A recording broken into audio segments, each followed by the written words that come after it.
Hey AD, it's Ashley Tisdale. Come on inside. All right, today we are reading actress, singer, and Disney Channel icon, the one and only Ashley Tisdale's 1920s family home in Los Angeles, California, featured on Architectural Digest. I'm excited for this one. This house was very different because everything else before this house I have completely worked on. My first home was like built from the ground up for my dad, and we continued that process. I like that. That's cool. Many homes. I just made the choice that, you know what, I feel like we should find something that's move-in ready. And my husband, each time he's like, we're staying here for a while. And I'm like, yeah. And I'm like, actually, do you want to move? And he's just like, oh my God. She's not lying. Ashley and her husband have pretty much been flipping homes every 2 years since 2015. They started with a $2.5 million home in Studio City that they ended up selling to Haley Duff in 2017. Ashley then became neighbors with longtime friend Vanessa Hudgens, paying $4.1 million for a home in Los Feliz, cashing out last year for $5.8 million.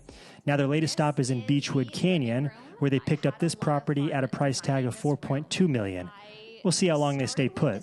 If you didn't know, after 2 years of living in a home, any capital gains on the sale are tax-free up to $250,000 for an individual or $500,000 as a couple. So I guess we should expect this home to be back on the market end of 23, early 2024. Keep an eye out if you're interested. I'm, really doing this myself. I'm really happy with how it has come out. I was never into color as much. I was always into neutrals, and there's something about being pregnant and... this is the perfect home for someone who doesn't love color. Everything's white. It's got white stucco, white walls, white epoxy floors, a white ceiling. It's basically a blank canvas for displaying furniture, but it works because her furniture collection is phenomenal. It's very bright. It's very zen. It's what we loved about it. These bookshelves, I have to be honest, did not have books in it like a couple days ago. I had my husband go to a bookstore and I was like, you need to get 400 books. Obviously my husband's like, we should be like collecting books over time and putting them in the shelves. And I was like, no, not when AD comes. That's hilarious. Oh, what do you guys think about the trend of color blocking bookshelves where you sort all the books based on the shade of the spine? Most of the time I think it's kind of cheesy, but it's whatever. This is the dining room. The first piece that I started with was this Apparatus Chandelier. I thought it was so quirky and Ashley's fun. done a great job curating this space, but this would be my advice. Let's say this home was on the market and we were walking through it at an open house. Most clients would fall in love and say, Mace, we got to make an offer. My question would be, do you love the home or do you love the furnishings? 99% of the time when you're buying real estate, the furniture is not included, so make sure you're looking at the space as a whole. Otherwise, like in this case, you'll be left with a literal white box once the furniture is moved out. So just keep that in mind next time you're walking through an open house. Think of me, I'll be on your shoulder.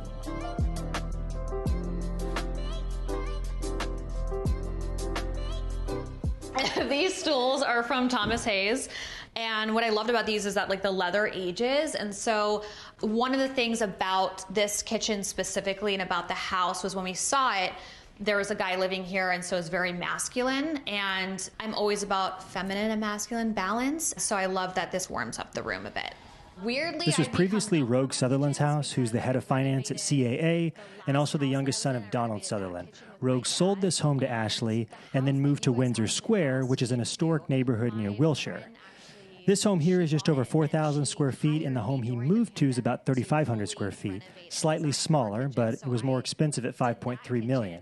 If you're ever visiting LA, take a drive or just walk around the Hancock Park neighborhood. It's all these 1920s old money Hollywood mansions.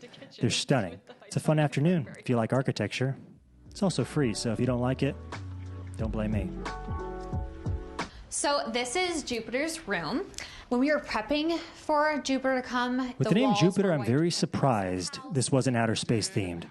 Pleasantly surprised with that decision. Studios crib, which is like the best non-toxic crib on the market. So I was really excited to get this. And of course, what does that mean? People are buying toxic cribs? Not all cribs are non-toxic. Shouldn't that kind of be like a standard feature? I don't understand. I'm confused. And then, yeah, I just basically saw this little Speaking of outer space theme rooms, I once had a client, you know the Rolls-Royce ceiling treatment where all the stars sparkle at night? Well, they installed the same thing in their kid's nursery.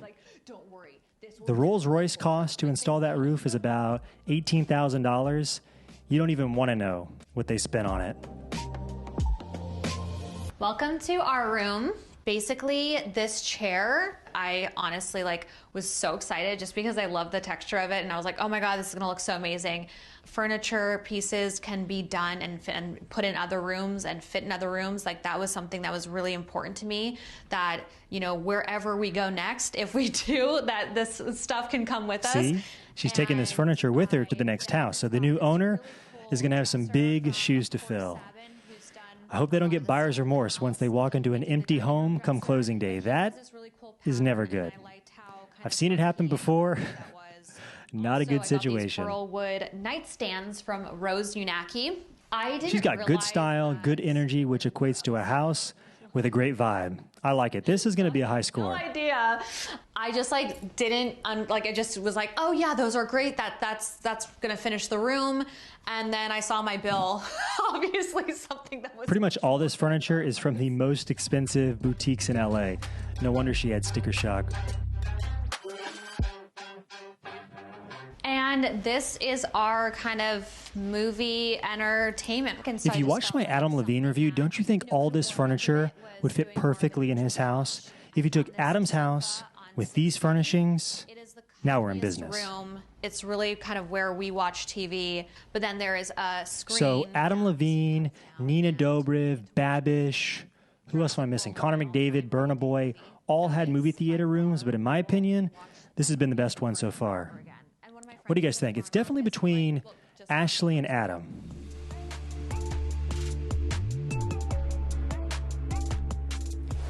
When I see this pool and the loungers, I can't help but think of Ashley playing Sharpay in High School Musical. She'd just be sunbathing in her dad's resort all day while Zac Efron's out running around the golf course, having a mental breakdown, singing at the top of his lungs. Iconic moments in cinematic history. If I excluded all the Mickey Mouse Club kids, I could make a strong case for Ashley Tisdale to be on the Disney Channel Mount Rushmore. She was on The Sweet Life of Zack and Cody, High School Musical, and Phineas and Ferb. Hit, mega hit. Your girl don't miss. But I think I would have to, I'd have to include Selena Gomez, Miley Cyrus, and Hilary Duff.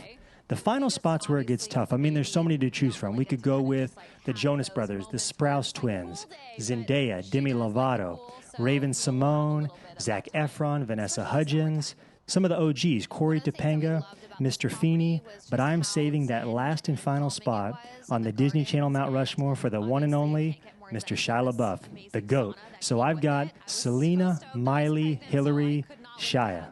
Who do you got? I'll say it's a tough list to whittle down. So this is actually what I really did here, was I hired a landscape designer. All right, it's been fun taking a trip down memory lane and reminiscing about my Disney Channel days, but I'm ready to rate this house. The furnishings are some of the best we've seen. I like the grounds. I do wish we could have seen the home's elevation. My only complaint was from an architectural design standpoint. It was very uneventful. Basically a white box, but a very, very nice box nonetheless. A $4.2 million white box to be exact. So I am going with an 8.1. 8.1 stars is the score. We've now reviewed Ashley Tisdale, Vanessa Hudgens. I'm ready for Zac Efron. As always, I'm trying to bop my channel to the top. And since we're all in this together, get your head in the game, smash that like and subscribe button. I will see you guys on the next video. Go Wildcats. Until next time, see you later.